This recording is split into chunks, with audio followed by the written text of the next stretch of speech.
ခုနကျွန်တော်တို့ရှေ့မှာမြင်ရတဲ့ဗီဒီယိုလေးကိုကျွန်တော်တို့လုပ်ပြမယ်ပေါ့နော်အဲ့ဒါလေးလုံးမပြခင်မှာလဲကျွန်တော်တင်တဲ့လေးလောက်တက်ဖို့ကျွန်တော်ဖိတ်ခေါ်တယ်ပေါ့နော်ကျွန်တော်တင်တဲ့မှာအတင်းနေမျိုးဆိုအများကြီးတင်ပြပေးတာရယ်နော်အဲကြောင့်ညီကိုတို့တင်တဲ့လောက်တင်တဲ့ကြီးလေးပေးပြီးလောက်တက်လို့ရရယ်နော်တကယ်လို့ကျွန်တော်တင်တဲ့လေးကိုတော့စိတ်ဝင်စားလို့တင်တဲ့တက်ချင်နေဆိုရင်ကျွန်တော်ခုပြထားတဲ့ TikTok ဘိုင်ကိုလင်းကနေတစ်စင်းနဲ့တင်တဲ့လောက်တက်လို့ရရယ်နော် TikTok မှာမဟုတ်ဘဲနဲ့ Telegram မှာလည်းကျွန်တော်တို့ခုလိုမျိုးလေးရိုက်ရှာပြီးတော့တင်တဲ့လောက်တက်လို့ရရယ်နော်โอเคအဲ့ဒါကျွန်တော်ဒီနေ့စမယ်နော်โอเคဒီမှာကျွန်တော်တို့ဒီမှာအပေါင်းလေးနေမယ်နော်အပေါင်းလေးနေမယ်ဒီကျွန်တော်ဒီမှာ916เนาะဒီမှာ1080ပြီเนาะဝေ60 S ပြန်တော့ဒီမှာ background black ကိုကျွန်တော်ဒီနားမှာ white ထားလိုက်မယ်เนาะ white ထားလိုက်မယ်เนาะโอเคเนาะ white เนาะအဲ့ဒါကြီးထားလိုက်မယ်ထားပြီးတော့ကျွန်တော်တို့ create project ကိုနှိပ်မယ်เนาะနှိပ်ပြီးတော့ကျွန်တော်တို့အပေါင်းလေးနေပြီးရောက်သွားပြီးကျွန်တော်တို့ပုံတစ်ပုံယူလိုက်မယ်ပေါ့နော်ကျွန်တော်တို့ဒီပုံလေးတစ်ပုံယူလိုက်မယ်เนาะโอเคဒီပုံလေးကိုကျွန်တော်နည်းနည်းလောက်ထားလိုက်မယ်ပေါ့နော်ကျွန်တော်5စက္ကန့်လောက်ထားလိုက်မယ်เนาะ5စက္ကန့်လောက်ဒါလေးတရားလေးဖိဆွဲလိုက်အောင်မယ်เนาะ5စက္ကန့်လောက်ထားလိုက်မယ်โอเคပို့တဲ့ဘန်းဖြတ်လိုက်မယ်ဒါပီလေးလိုက်ချလိုက်မယ်နော်နှစ်ခုအဲရှင်းအောင်မှတ်ထားရမယ်နော်โอเคကျွန်တော်ရှင်းအောင်မှတ်ထားရမယ်မှတ်ပြီးတော့ဒီပုံလေးကိုထောက်မယ်ထောက်ပြီးတော့ effect ကိုနေ effect ကိုနေကျွန်တော်ဒီ effect ကိုရှာမယ်နော်โอเคဒီမှာဒီ 3D เนาะဒီ 3D အဲ့မှာ 3D တဲ့ဝင်လိုက်မယ်ဝင်ပြီးသွားရင်ကျွန်တော်တို့ဒီမှာဒီ effect လေးနော်ညဟောလို့ပေါ့တွေ့လားဒီမှာနော်ဒီ effect โอเคအဲ့ဒါလေးကိုနေမယ်ပြီးရင်ကျွန်တော်တို့ standard စနေလိုက်မယ်နော်နေပြီးတော့ဒီ effect လေးကိုကျွန်တော်တို့ကဒီဒါကိုအောက်ဆုံးကနေစလုပ်မယ်နော်ကျွန်တော်တို့ဒီမှာကျွန်တော်ဒီမှာ font size တွေဒီမှာဒါကျွန်တော်အောက်ဆုံးကနေစလုပ်လိုက်မယ်နော်။ဒီမှာဒါအောက်ဆုံးကနေဒါလေးဒီကုန် font လိုက်ဖွင့်လာလိုက်မယ်နော်ကျွန်တော်တို့။ဒါလေးလိုက်ဖွင့်လာလိုက်မယ်နော်။ Okay ဒါကြည့်ရလွယ်အောင်တော့လိုက်ဖွင့်လာလိုက်မယ်နော်။ Okay ဒါလေးကိုကျွန်တော်တို့ဒီမှာဒီ position ရှိရနော် position ရှိ။နော်ကျွန်တော်တို့ဒီမှာဒီမှာ position နော်။ဟောဒီမှာ position တွေ့လားဒီမှာနော်အဲ့ဒါလေးကိုကျွန်တော်နေရာထားလိုက်မယ်နော်။နေရာထားလိုက်မယ်နော်။နေရာထားလိုက်မယ်နော်။အဲ့ဒါလိုနေရာထားမယ်။ပြီးရင်ကျွန်တော်တို့အပေါ်နည်းနည်းသွားမယ်နော်။အပေါ်နည်းနည်းသွားပြီး store နော်။ store လေးကိုကျွန်တော်တို့ဒီမှာဒါလေး online ပဲပေါ့နော် store ကို online ပဲအုံးပြီးတော့ကျွန်တော်တို့အပေါ်သွားမယ်နော်အပေါ်သွားမယ်ကျွန်တော်တို့ဒီအပေါ်နည်းနည်းသွားမယ်ပေါ့နော်ဒီအပေါ်နည်းနည်းသွားမယ်နော်အပေါ်နည်းနည်းသွားမယ်နည်းနည်းသွားမယ် okay ဒီမှာ scale ရှိရနော် scale မှာကျွန်တော်တို့ဒီမှာဒါလေးဒါကိုတက်နော်ဒါကိုကျွန်တော်နည်းနည်း short လိုက်မယ်နော်ဒါကိုနည်းနည်း short လိုက်မယ်0.49လောက်ထားမယ်နော်ထားပြီးတော့ကျွန်တော်တို့ position ရှိရနော် position မှာကျွန်တော်တို့ A ရဲ့ Y ရဲ့ Z ရဲ့3ခုရှိရပေါ့နော်ဒီထဲမှာကျွန်တော် Y ကိုကျွန်တော်100ကျော်လောက်ထားလိုက်မယ်နော် Y ကို100ကျော်လောက်ထားမယ်နော်ဝေ155လောက်ထားလိုက်မယ်နော်155ပြီး Z ကိုရှိကျွန်တော်တို့ထောက်လိုက်နော်အဲ့ Z ကိုကျွန်တော်တို့ကဒီမဲ့နည်းနည်းတော့ short လိုက်မယ်ပေါ့နော်နည်းနည်းလေး short လိုက်မယ်နော်ကျွန်တော်ဘယ်လောက်ထားမလဲ -1 လောက်ပဲထားမယ်ပေါ့နော်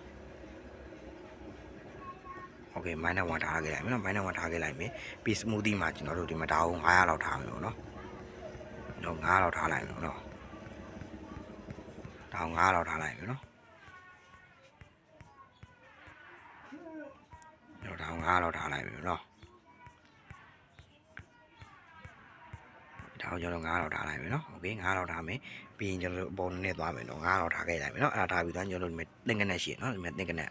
အဲ့သင်္ကနက်ကိုကျွန်တော်တို့မယ်နော်နည်းနည်းလောက် short လိုက်မယ်ပေါ့နည်းနည်းလောက်မြင့်လိုက်မယ်နော်ကျွန်တော်တို့ဘယ်လောက်ထားမလဲ9လောက်ထားလိုက်မယ်နော်9လောက်ထားလိုက်မယ်နော်9.0လောက်ထားလိုက်မယ် Okay 9.0ထားမယ်ပြီးရင်ကျွန်တော်တို့ဒီမှာနော် DBTA မယ်နော်အဲ့ဒါတွေ့တယ်အဲ့ဒါလေးကျွန်တော်တို့120ကျော်လောက်ထားလိုက်မယ်ပေါ့နော်120ကျော်လောက်120ကျော်လောက်ထားလိုက်မယ်နော်120ကျော်လောက်ထားလိုက်မယ်ဆိုရင်ကျွန်တော်တို့အဲ့လောက်ထားလိုက်မယ်နော်ဒီနည်းနည်းလောက် short လိုက်မယ်နော်ကျွန်တော်တို့ဟိုအဲ့လောက်ပဲထားလိုက်မယ်နော်ထားပြီးသွားရင်ဒီမှာ high တွေ့ရနော်ဒီမှာအဲ့ဒါလေးရှိအဲ့ဒါကိုကျွန်တော်တို့ကဒီမှာဒါလိုနဲ့ share လိုက်ပြီး200လောက်ထားလိုက်မယ်နော်200လောက်ထားလိုက်မယ်ကျွန်တော်တို့130ကျော်လောက်ထားလိုက်မယ်နော်130ကျော်လောက် Okay 130လောက်ထားလိုက်မယ်နော်ထားပြီးသွားရင်ကျွန်တော်ဒီမှာ DFX ရှိရနော်ဒီမှာဒါလေးရှိရနော်အဲ့ဒါလေးကိုထောက်မယ်ထောက်ပြီးသွားရင်ဒါကိုကျွန်တော်တို့ဒီမှာဘယ်လောက်ထားမလဲဆိုတော့100ကျော်လောက်ထားလိုက်မယ်နော်100ကျော်လောက်ထားလိုက်မယ်နော်116လောက်ထားလိုက်မယ်နော် Okay အဲ့လောက်ပဲထားလိုက်မယ်ထားပြီးတော့ကျွန်တော်တို့ rotation ရှိရနော်ဒီမှာ rotation မှာကျွန်တော်တို့8နဲ့8ရဲ့ Y ရဲ့ Z ရှိရပေါ့နော်ကျွန်တော်အဲ့3ခုရှိရနော်အဲ့မှာကျွန်တော်တို့ဒီမှာဒီနားမှာ key frame ချရမယ်နော်အဲ့ကို key frame ချလိုက်မယ်ဆိုရင်ကျွန်တော်တို့အဲ့ကို key frame မချအောင်နော်နောက်ပြန်ဆော်လိုက်မယ် Okay ကျွန်တော်တို့ဒီနားမှာအဲ့ကိုနည်းနည်းချိလိုက်မယ်ပေါ့နော်နည်းနည်းချိရအောင်အဲ့ကိုကျွန်တော်တို့နည်းနည်းလောက်ထားလိုက်မယ်ဒီတိုင်းဆိုတော့ဒီမှာအဲ့ဆိုအဲ့ကိုထောက်လိုက်နော်အဲ့ကိုထောက်ပြီးတော့ကျွန်တော်ဒါကိုနည်းနည်းလောက်ထားလိုက်မယ်4လောက်ထားလိုက်မယ်နော်Okay 4လောက်ပဲထားခဲ့အဲ့ဒါကို4ပဲထားခဲ့ကျွန်တော်တို့ Y ကိုထောက်မယ်နော် Y ကိုထောက်ပြီးတော့ Y ကို key frame ချမယ်နော်ကျွန်တော်တို့ Y ကို key frame ချပြီး Y ကိုကျွန်တော်တို့ minus နောက် minus ဘက်ကိုရွှေ့လိုက်မယ်နော် minus ကျော်200ကျော်လောက်ရွှေ့လိုက်မယ်နော် Okay minus 229လောက်ထားလိုက်မယ်နော် minus 229ပြီးကျွန်တော်တို့ Y ကိုပဲနောက်ကိုသွားမယ်နော်နောက်ကိုသွားပြီးတော့ Y ကိုကျွန်တော်တို့ပြန်ပြောင်းအောင်မယ်ပေါ့နော်ကျွန်တော်တို့ minus ဆိုတော့ဒါကိုဒီဘက်ညာဘက်3လောက်ထားမယ်ပေါ့နော်3လောက်ပဲထားလိုက်မယ်နော် Okay 3လောက်ပဲထားလိုက်မယ်နော် okay 3လောက်ပဲလာတယ်သူဒိုလေးလဲလာမယ်နော်အတိုင်းလဲလာမယ်နော်ပြီးရင်ကျွန်တော်တို့ orientation เนาะဒီမှာเนาะဒီအပေါ်သောဟာလေးရှိရယ်เนาะအဲ့ဒါလေးမှာကျွန်တော်တို့ဒီမှာเนาะဒီအပေါ်လိုပဲဒီမှာကျွန်တော်3ခုရှိရယ်ပေါ့နော်ဒီတန်းမှာကျွန်တော်တို့က key pin ချမယ်เนาะ key pin ချမယ် key pin ချမယ်ကျွန်တော်တို့ဘာလုပ်မလဲ key pin ချပြီးတော့ဒီဥစ္စာလေးကိုเนาะအားလေးကျွန်တော်1လောက်ထားလိုက်မယ်เนาะ1လောက်ထားမယ်ပြီးရင်နောက်ကိုသွားမယ်เนาะနောက်ကိုသွားမယ်နောက်ကိုသွားပြီးဒါလေးကိုကျွန်တော်တို့9ပြန်ပြောင်းလိုက်မယ်9လောက်ပြန်ထားလိုက်မယ်เนาะဒီရှိမှာ1ဒီနောက်မှာ9ပေါ့เนาะတင်းနဲ့9ပေါ့နှစ်ခုပေါ့နော်ပြီးကျွန်တော်တို့ဒီအလဲရတာလေးเนาะအဲ့ဒါလေးရှိအဲ့ဒါလေးကိုလည်းကျွန်တော်တို့ဒီရှေ့ key pin ချမယ် key pin ချပြီးတော့ကျွန်တော်တို့ဒါကိုဘယ်လောက်ထားမလဲဆိုတော့ဒါဒီနားမှာကျွန်တော်တို့10လောက်ထားမယ်เนาะ10လောက်ထားမယ်ပြီးရင်နောက်ကိုသွားမယ်နောက်ကိုသွားပြီးဒါလေးကိုကျွန်တော်တို့ minus ဘက်ကိုရွှေ့လိုက်မယ်เนาะ minus 30လောက်ထားလိုက်မယ်เนาะ minus 31လောက်ထားလိုက်မယ်โอเค minus 31လောက်အတိုင်းလေးဖြစ်သွားမှာเนาะโอเคအတိုင်းလေးဖြစ်သွားမယ်ဆိုရင်ကျွန်တော်တို့ဒါပြီးပြီเนาะဒီပြီးပြီဆိုရင်ကျွန်တော်တို့ပြန်ထွက်လိုက်မယ်ဒီတိုင်းလဲနေအဲ့လိုပြီးပြီဆိုဒီပုံလေးကိုထောက်မယ်ထောက်ပြီးတော့ဒီဘက်ဒီမြားလေးရဲ့ဒီဘက်မှာเนาะဒါလေးကိုထောက်မယ်ထောက်ပြီးတော့ duplicate လေးရနော်နှစ်ထပ်ခွဲလိုက်မယ်နော်โอเคနှစ်ခွဲသွားပြီးတော့အပေါ်ကနှစ်ထပ်ဖြစ်သွားတယ်နော်နှစ်ထပ်ဖြစ်သွားပြီးတော့အပေါ်ကပုံထောက်ပြီးတော့ color and fade ဒါလေးရှိရနော်အဲ color and fade ကိုသွား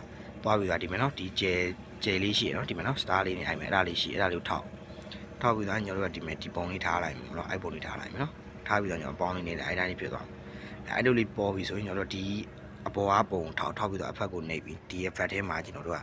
ဒါလေးတွေကိုကျွန်တော်တို့ပြောင်းပြရမယ်နော်ဒီ font size မှာမပါဘူးကျွန်တော်တို့ဒီ dot size ကနေစရမယ်နော်ဒါလေးကိုပြန်ပြီးဖြောက်ခဲ့လိုက်မယ်နော် dot size နော်ဒီမှာနော်အဲ့မှာနော် dot size ဒီပြန်များလေးနော်ဒီမှာနော်အဲ့ဒါလေးကိုထောက်လိုက်မယ်ထောက်ပြီးတော့ normal ဆိုတာရှိရနော် normal ကိုကျွန်တော်တို့ height နော်ဒီမှာနော်ဒုတိယ height တန်းလုပ်လိုက်မယ်နော် okay ပြီးကျွန်တော်တို့ left side ရှိရ left side မှာလေကျွန်တော် normal ကိုဒီ height တန်းလုပ်လိုက်အောင်မယ် okay ပြီးကျွန်တော် right side နော် right side မှာလေကျွန်တော်တို့ normal ကို height တန်းလုပ်လိုက်အောင်မယ်နော် okay ဒီရုပ်စာတွေအကုန်လုံး light လုပ်လိုက်အောင်မယ်နော် height တန်းလုပ်လိုက်အောင်မယ်ကျွန်တော်တို့ bottom side မှာလေကျွန်တော်တို့ height တန်းလုပ်လိုက်မယ်အကုန်လုံးလုပ်လိုက်မယ်နော်ပြီးဒါအောက်မှာဘာမှလုပ်စရာမလို last school မှာကျွန်တော်တို့ဒီမှာဒီ NST ရှိရနော် NST လေးကိုကျွန်တော်နည်းနည်းလောက်ဒါလေးကိုချဲလိုက်မယ်နော်နည်းနည်းလောက်ပဲချဲလိုက်မယ်နော် okay ပြီးပြန်ကြည့်လိုက်နော်ပြီးသွားပြီနော်အဲ့တိုင်းလေးဖြစ်သွားမယ်နော်